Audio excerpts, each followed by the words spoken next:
नीतीश कुमार का बीजेपी से गठबंधन हुआ 1996 में। दरअसल नीतीश कुमार क्यों आखिरकार इस वक्त सबसे ज्यादा ट्रेंड कर रहे हैं, उसके पीछे की सिर्फ एक वजह है, क्योंकि नीतीश कुमार बिहार में ही नहीं बल्कि देश भर में पलटू राम के नाम से मशहूर हैं।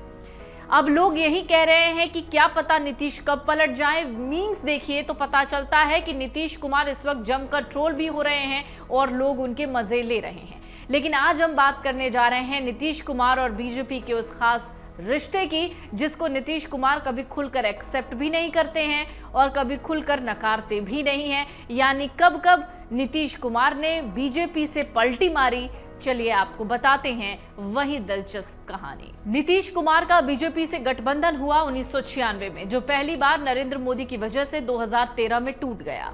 2014 का चुनाव जब उन्होंने अकेले लड़ा तो उन्हें बिहार में सिर्फ 2 सीटें मिली। फिर उन्होंने आरजेडी और कांग्रेस के साथ मिलकर महागठबंधन बना लिया। यहां तक तो आप सबको पता होगा। और 2015 का चुनाव भी वो भारी बहुमत से जीत गए। हालांकि उसके बाद की कहानी दिलचस्प है। 2017 में नीतीश वापस एनडीए में गए। 2022 में एक बार फिर सत्ता परिवर्तन हुआ और नीतीश महागठबंधन के साथ आ गए। नीतीश कुमार का अगला कदम क्या होगा, इसको लेकर बिहार की राजनीति पिछले 11 सालों से चल रही है। कहते हैं नीतीश कुमार क्या करने वाले हैं ये सिर्फ नीतीश को पता होता है। अब केंद्र की राजनीति भी नीतीश कुमार के अगले कदम का इंतजार करेगी।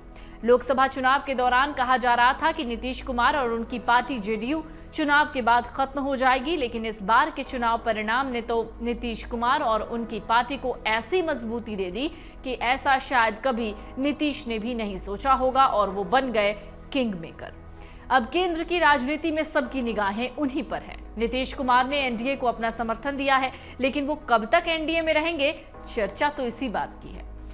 तो बीच में बिहार में एक पोस्टर लगा और लोगों ने ये कहना शुरू कर दिया कि नीतीश सबके हैं। ये उनकी पार्टी का स्लोगन भी है, इसलिए उनके विरोधियों को भी उनसे आस लगी रहती है, क्योंकि नीतीश कुमार को किसी भी पार्टी में जाने से कभी भी परहेज रहा ही नहीं। ये महज एक संयोग नहीं है कि नीतीश कुमार और चंद्रबाबू नायडू विपक्ष को एकजुट करने की कोशिश कर चुके हैं।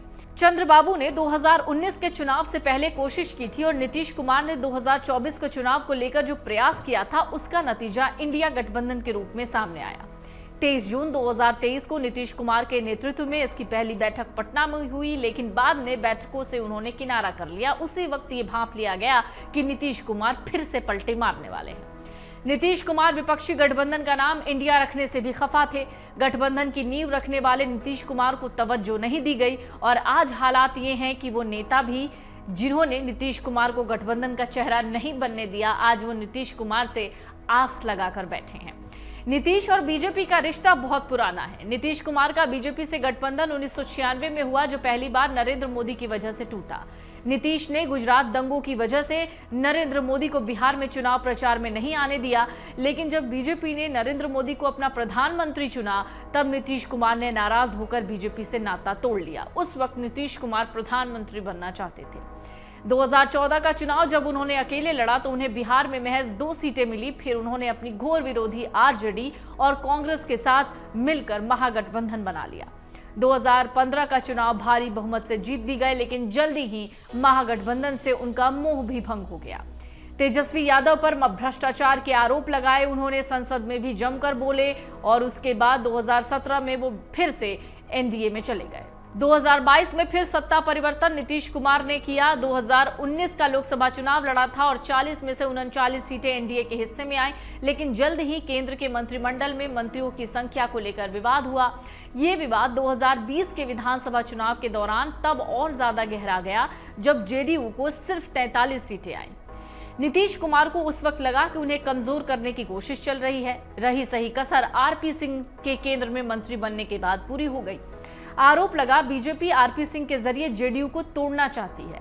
इसी आधार पर बिहार में 2022 में फिर सत्ता परिवर्तन हुआ और फिर महागठबंधन की सरकार बन गई। महागठबंधन से मोह भंग हुआ। 2022 के बाद नीतीश कुमार ने बीजेपी के खिलाफ गोलबंदी शुरू कर दी, लेकिन कांग्रेस के रवैये से वो खुश नहीं थे। बैठकों में देरी थी और कांग्रेस के निर्णय न लेने की आदत से वो परेशान हो गए थे। एक बार फिर महागठबंधन से उनका मोह टूटा और फिर से इसी साल जनवरी में वो एनडीए में शामिल हो गए। तो क्या नीतीश कुमार सिद्धांतों से समझौता कर लेते हैं? दरअसल बिहार में ये बात अक्सर कही जाती रही है कि नीतीश कुमार अक्सर सिद्धांतों से समझौता कर लेते हैं। लेकिन ऐसा नहीं है। नीतीश कुमार ने गठबंधन की अदला बदली जरूर की, लेकिन उनके पीछे राजनीतिक कारण रहे हैं। नीतीश कुमार कभी अपने सिद्धांतों से समझौता नहीं करते। यही वजह है कि वो आज भी राजनीति में इतने ज्यादा प्रासंगिक हैं। रेल मंत्री रहते हुए रेल दुर्घटना पर इस्तीफा देने वाले नीतीश कुमार ने 2014 के लोकसभा चुनाव में 2 सीट आने पर मुख्यमंत्री पद दे दिया था। वैसे नेता के रूप में नीतीश कुमार की पहचान है। बीजेपी के कोर एजेंडे से सहमत नहीं रहते हैं कभी भी नीतीश कुमार में एक खासियत है कि वो राजनीति में आने वाली चुनौतियों को पहले ही भांप लेते हैं। शायद इसीलिए रामविलास पासवान के बाद उनको भी मौसम वैज्ञानिक कहा जाता है। नरेंद्र मोदी को टीडीपी प्रमुख चंद्रबाबू नायडू और जेडीयू के राष्ट्रीय अध्यक्ष नीतीश कुमार ने सरकार बनाने के लिए समर्थन पत्र सौंप दिए हैं, लेकिन ये सरकार कितने दिन तक चलती है ये देखने लायक होगा, क्योंकि नरेंद्र मोदी को अब तक पूर्ण बहुमत की सरकार चलाने का तजुर्बा है। लेकिन अब सरकार चलाना पहले की तरह आसान नहीं। इसकी मूल वजह है कि बीजेपी के कई कोर एजेंडों से नीतीश कुमार की सहमति नहीं है। वो कौन सी योजनाएं हैं? दरअसल जेडीयू को अग्निवीर योजना पसंद नहीं है, इस पर आपत्ति है। वो इसकी समीक्षा चाहती है, इसलिए अब इन फैसलों पर बीजेपी को अपने सहयोगियों की राय लेनी पड़ेगी। दूसरा, बीजेपी को नीतीश और नायडू के अतीत को देखते हुए हमेशा ये खतरा बना रहेगा कि वो कब बिदक जाएं, किनारे हो जाएं, पता नहीं चलेगा। वैसे नरेंद्र मोदी और नीतीश कुमार कोई भी फैसला अकेले लेने के आदी रहे हैं। इस तरह के स्वभाव में स्थिति बदल जाती है, यानी टकराव होता है।